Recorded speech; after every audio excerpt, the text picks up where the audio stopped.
Un saluto a tutti gli amici del web da Sicilia Opera Academy. Mi trovo insieme a Massimiliano Arizzi, sopranista originario di Palermo, che è qui oggi con noi in occasione del masterclass del maestro Marcello Lippi. Allora, innanzitutto Massimiliano, parlaci di te, quindi quali sono stati i tuoi studi, quali sono state le opere che hai debuttato, così da poterti conoscere meglio.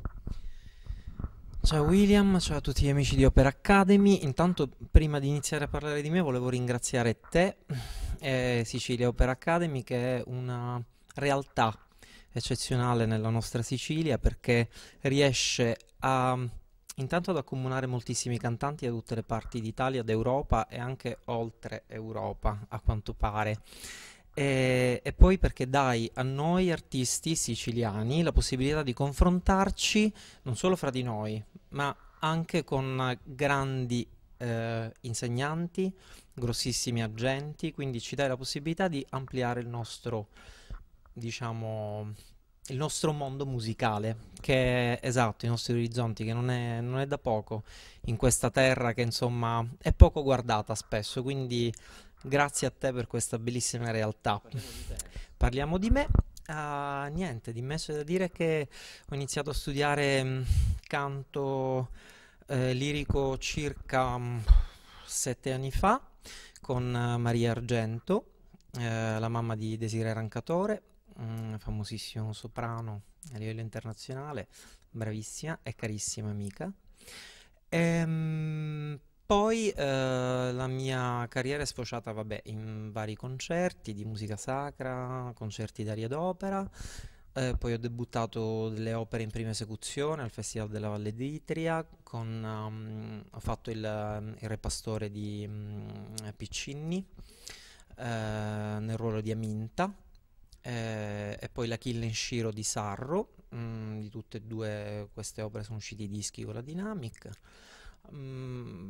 Poi varie altre produzioni di musica sacra.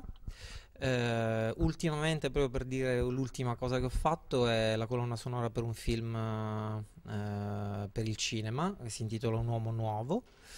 È stata un'esperienza eccezionale perché ho cantato questo brano bellissimo, inedito, con questa orchestrazione eccezionale, insomma, una bellissima esperienza. E adesso ad Maiora, boh, il futuro non si sa.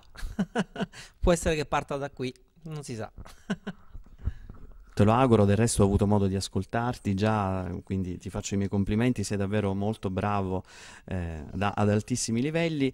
Adesso volevo farti una domanda che è più così, una domanda un po' spiritosa e simpatica. Quando tu hai cominciato a studiare canto, allora no, tu sei un sopranista, quindi qui in Italia non è così diffusa questa timbrica, ecco, l'ascoltatore medio non è abituato a sentir cantare in questo modo.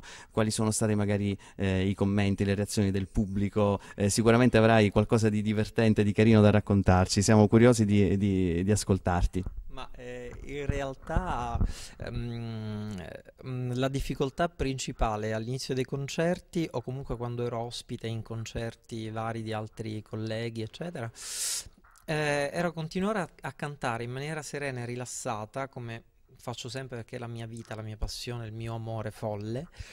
Guardando il viso degli spettatori, che era tra l'attonito, l'incredulo, boh, il punto interrogativo, e quindi però per me è stata una sfida stimolante perché rendersi credibili e convincere il pubblico in questo modo è molto più complicato. Io mi sono divertito a farlo.